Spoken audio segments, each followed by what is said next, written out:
Merci Philippe. Merci Philippe. Je vais prendre la suite. Donc l'idée, certains m'ont peut-être déjà vu la dernière fois, c'était au mois d'octobre, on avait déjà fait une session sur le... Peut-être qu'il y a de l'écho, non c'est bon. On avait fait une session sur le confidential computing avec quelques personnes qui étaient déjà présentes ici.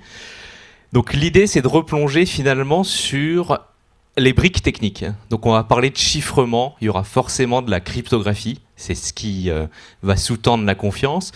Aujourd'hui c'est une commodité sur pas mal de cas d'usage, je pense au chiffrement au repos, chiffrement au transit. Donc naturellement aujourd'hui le fait que les données stockées soient protégées, c'est quelque chose qu'on attend lorsqu'on a tout simplement un ordinateur, c'est des choses qui sont généralisées.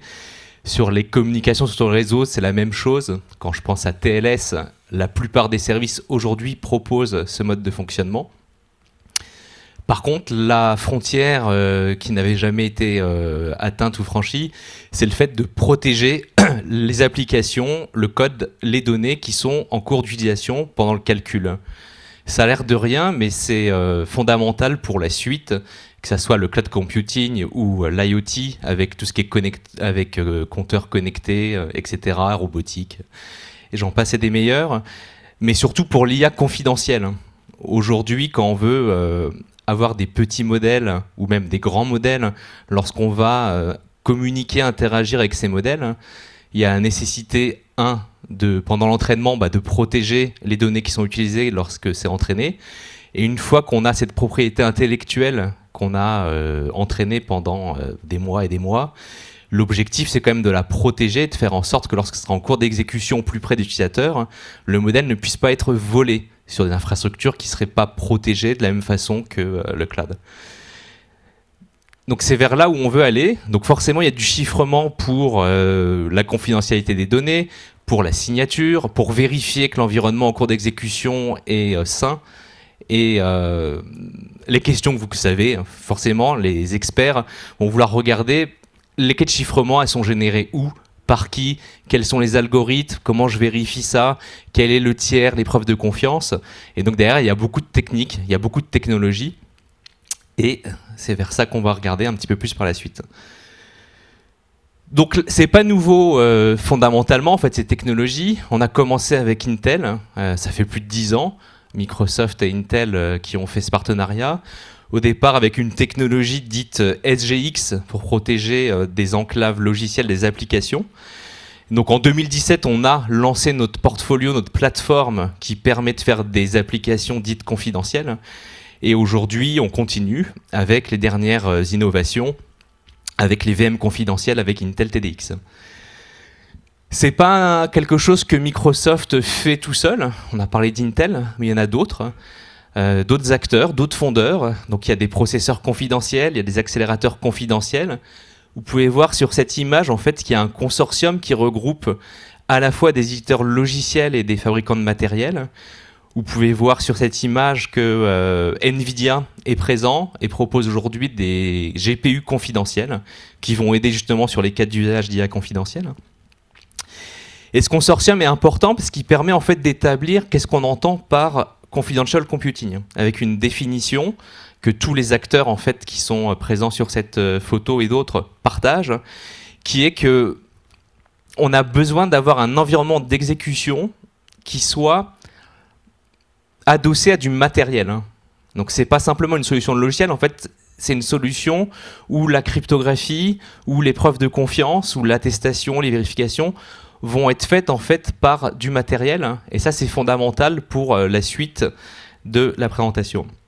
Donc la définition en fait elle est là, elle a l'air toute bête mais elle est posée ici. Qu'est-ce que c'est? C'est protection des données en cours d'utilisation en effectuant des calculs qui est dans une enclave, donc c'est un environnement d'exécution de confiance, TEE, Trusted Execution Environment, basé sur le matériel et qui peut être attesté.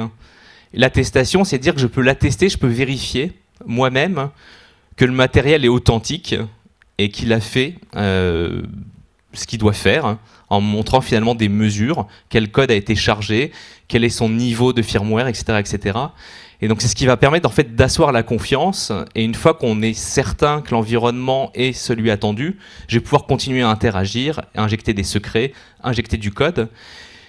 Et donc c'est bien les deux, c'est protection du code et des données dans cet environnement d'exécution. Et donc ça va offrir pas mal de garanties. Alors si on faisait une petite analogie, parce que là on est très conceptuel, et ça fait du bien parfois de se raccrocher à des exemples.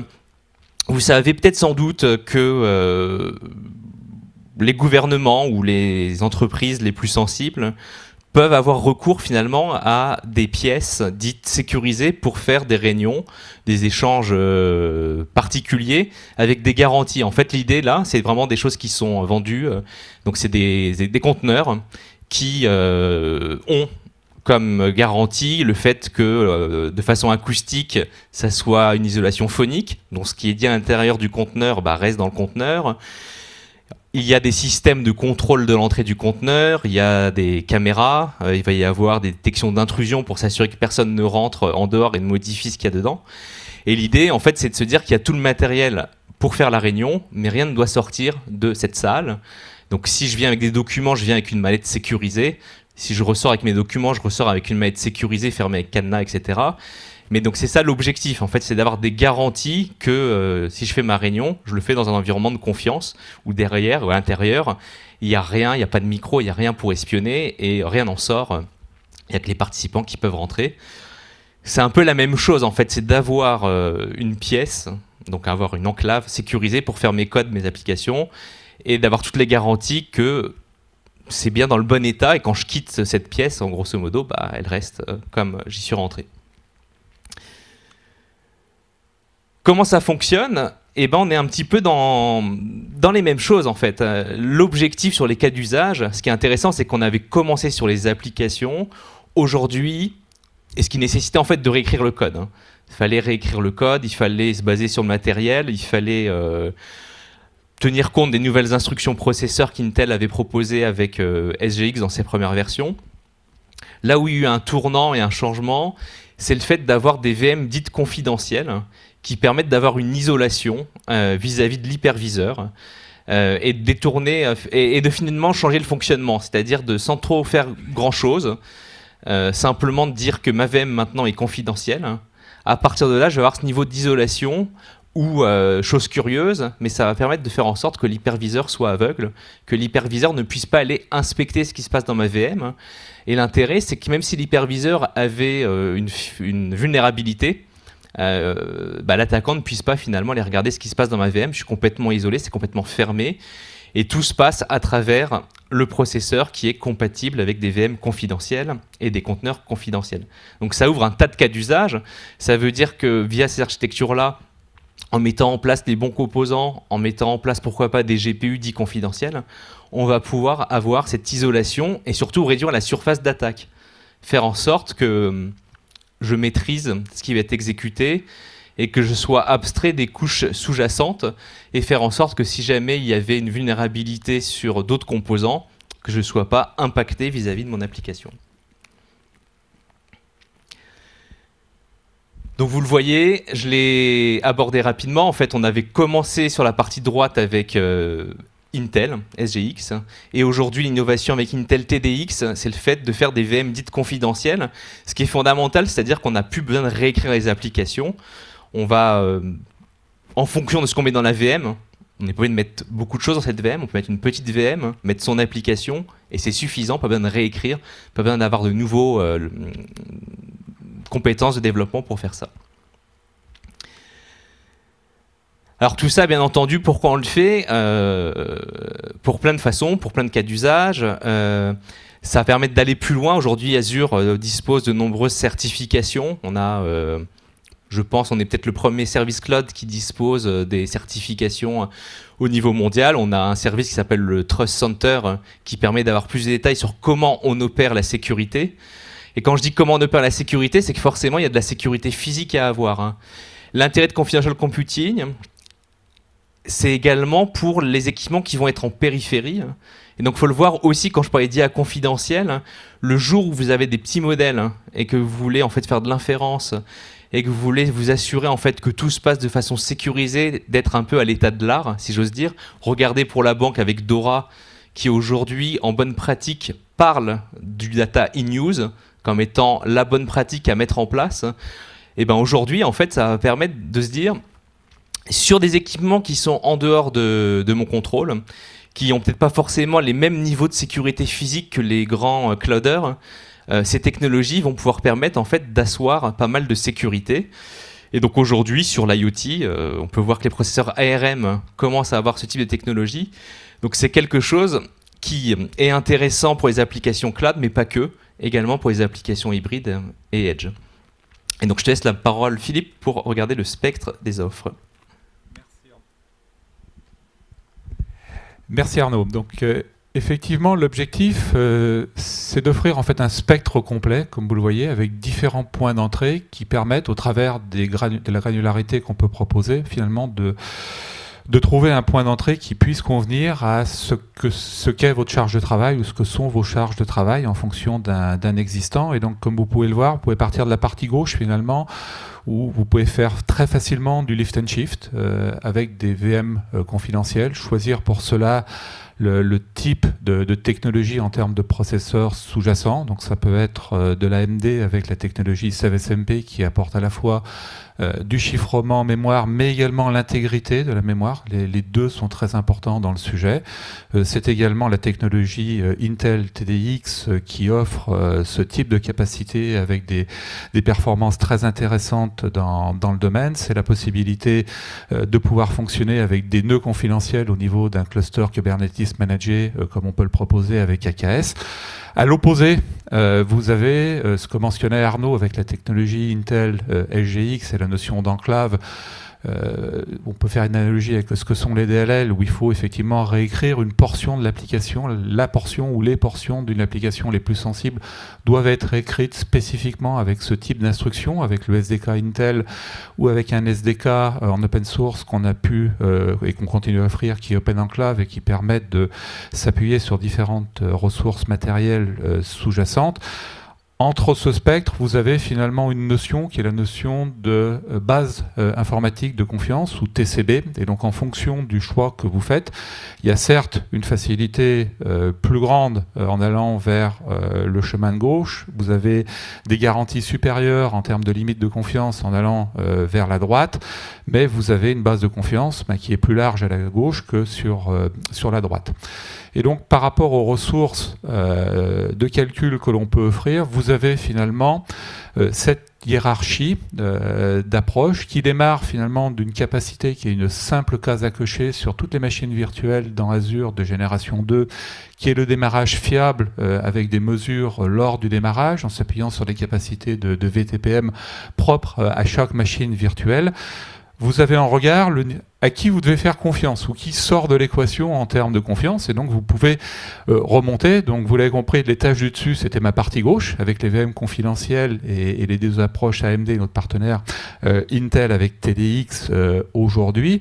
Et vous voyez que quand on remonte dans cette pile avec les containers confidentiels, où on va par exemple utiliser à ce niveau-là la capacité de virtualisation imbriquée qui sont possibles au niveau de ce type d'environnement matériel, jusqu'à arriver finalement pour certaines applications très particulières réécrire en fait des portions très sensibles en fait de traitement, ce que l'on va retrouver en fait dans le panorama complet de ce que l'on peut offrir, typiquement au niveau de certains services confidentiels d'infrastructure qui vont permettre en fait d'asseoir ce type de scénario, ou certains services à valeur ajoutée en termes de solutions as a platform directement utilisables en fait pour des applications. Et donc si je pars du bas, finalement dans ce spectre, vous avez un ensemble de capacités en termes de CPU ou de GPU, voire d'IPU, on y reviendra en fin de matinée, pour asseoir en fait du calcul confidentiel. La possibilité, et maintenant ça fait partie presque aussi des basiques, si je puis dire, l'utilisation en termes de généralisation de conteneurs, et donc là aussi une granularité assez importante finalement en ayant des nœuds, des pods, voire simplement des conteneurs confidentiels en utilisant la virtualisation imbriquée. Des services confidentiels d'infrastructure que je vais aborder juste après, autour de ce qu'est le service d'attestation Microsoft Azure Attestation et du coffre de clés Azure Key Vault Manage HSM ou sa version Premium, qui utilise en fait des enclaves avec la technologie Intel SGX. Donc là, on est vraiment sur des portions très sensibles qu'on va vouloir protéger au niveau applicatif avec la granularité finalement la plus fine pour offrir le maximum de garantie. C'est ce que l'on va retrouver notamment également avec le chiffrement intégral avec les enclaves sécurisées, notamment pour SQL Database.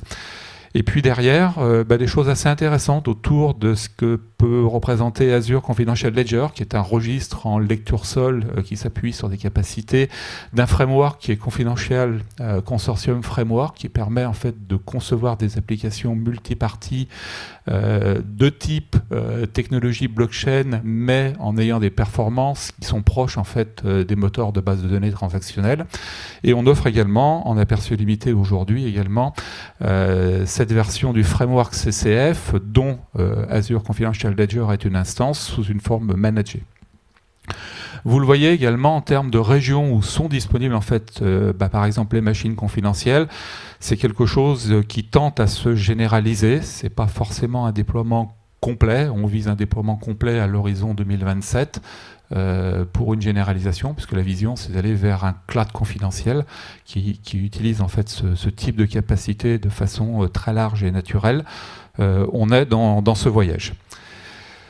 Donc Arnaud présentait la définition qui est finalement celle du CCC, sur lequel l'industrie doit se retrouver et se retrouve aujourd'hui, avec une notion effectivement d'un environnement d'exécution de confiance qui repose sur une racine de confiance matérielle, vis-à-vis duquel on est capable en fait de mesurer, on est capable en fait d'asseoir, et on doit asseoir l'intégrité de l'environnement, et pour ça on est capable en fait de mesurer en fait l'état du matériel, l'état de la pile firmware et autres et logiciels au-dessus, avec un certain nombre de mesures qui sont mémorisées au niveau du VTPM, et sur cette base-là, on va pouvoir en fait par rapport à un état de cet environnement, est-ce que c'est bien le bon environnement, le bon hardware, du vrai fond d'or, initié dans l'état que j'attends, avec la bonne pile en termes de firmware, avec la bonne pile en termes de logiciel, et on va pouvoir utiliser pour ça au niveau du VTPM les registres de configuration pour pouvoir en fait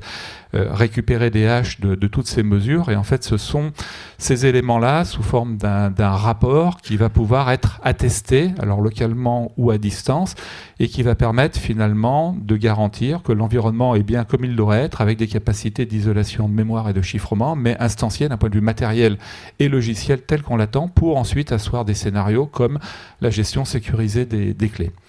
Et donc pour revenir sur cette notion d'attestation à distance, si j'ai un code à l'intérieur de cet environnement d'exécution de confiance, eh bien, il va pouvoir, en fait, au sein, par exemple, d'une machine virtuelle ou d'un container confidentiel, il va pouvoir récupérer, en interagissant avec le VTPM, ce rapport, fournir, c'est la partie 1, la notion de code, fournir, en fait, au service Microsoft Azure Attestation ce rapport, de manière avec une clé publique qui correspond à l'identité dans ce rapport de l'environnement d'exécution, et en fait, Azure Attestation va pouvoir, en fait, attester finalement de la preuve qui lui est fournie que l'environnement est bien en fait comme il est décrit, et cette attestation va être fournie au travers d'un jeton au format JWT, qui est un format largement consommable par les piles applicatives, de manière à ce que ce jeton puisse à son tour être fourni à une partie dépendante à l'extérieur en fait du TIE pour obtenir quelque chose.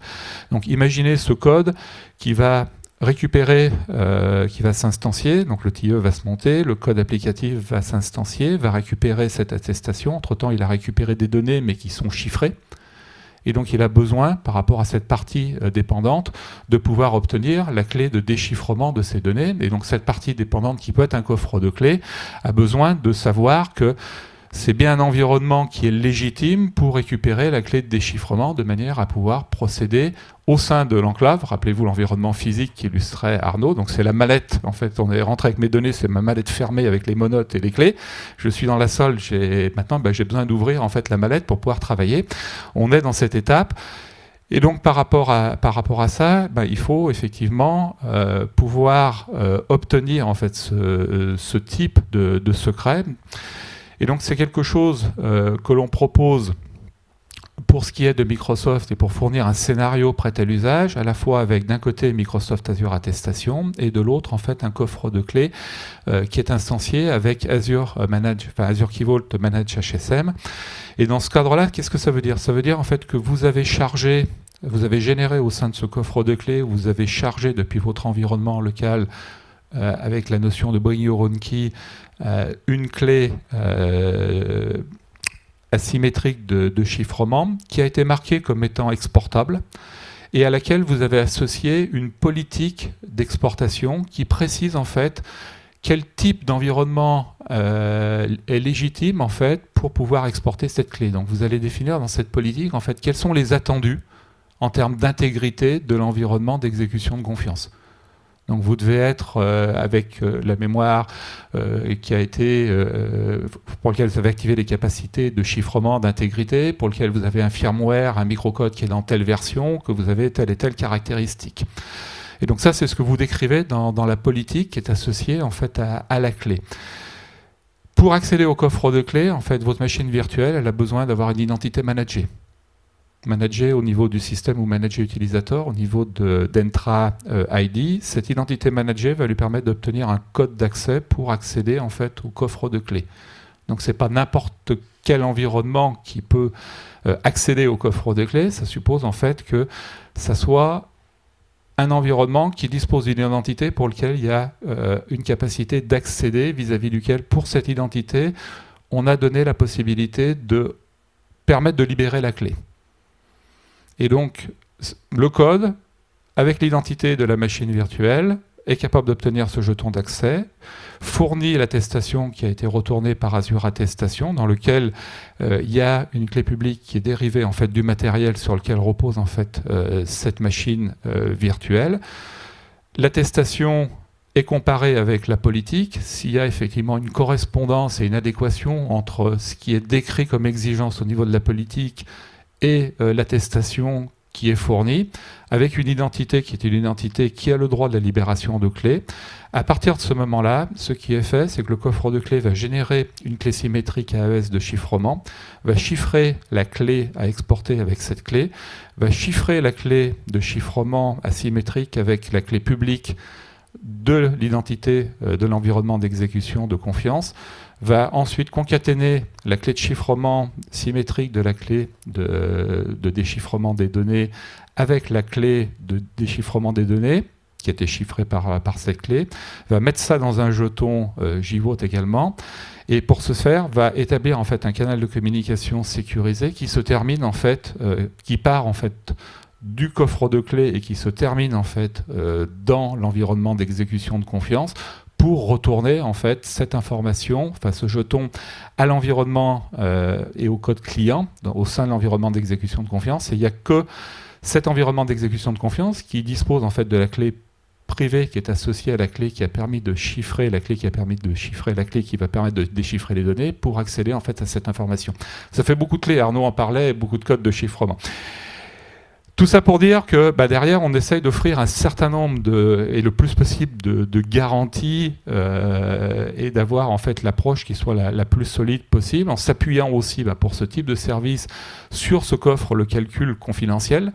Ceci étant, c'est une implémentation qui est une implémentation Microsoft de bout en bout. Le service d'attestation est un service Microsoft qui atteste des environnements qui s'exécutent dans un cloud Microsoft, le cas échéant, avec un coffre de clés qui est un coffre de clés Microsoft.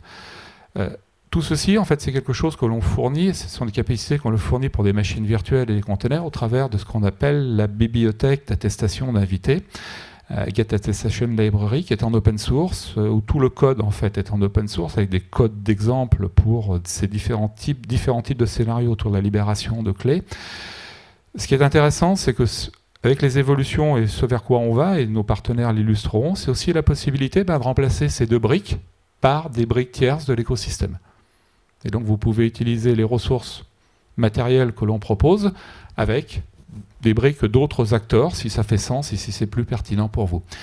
C'est pour ça que je voulais faire en même temps ce type de détail qui expliquait en même temps comment on pouvait s'appuyer sur les garanties en termes d'intégrité et de confidentialité de ce type d'environnement pour pouvoir concevoir en fait des charges de travail adaptées.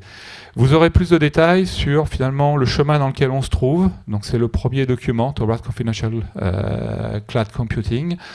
Philippe, en introduction, vous avez fait référence au Zero Trust. Donc vous pourrez voir effectivement dans ce rapport comment les deux philosophies s'inscrivent et vivent très bien ensemble l'une avec l'autre. Et puis on vous partage également cet e-book que l'on a co-rédigé avec Arnaud, qui revient plus en détail sur ce qu'est le calcul confidentiel au sens large, que ce soit dans Azure, mais également avec toute la dimension Edge Computing, notamment avec les capacités d'ARM, avec la technologie ARM Tromzone. Et donc, si vous voulez plus de détails, vous pouvez consulter en fait cet e-book auquel Christophe donnera accès, j'imagine.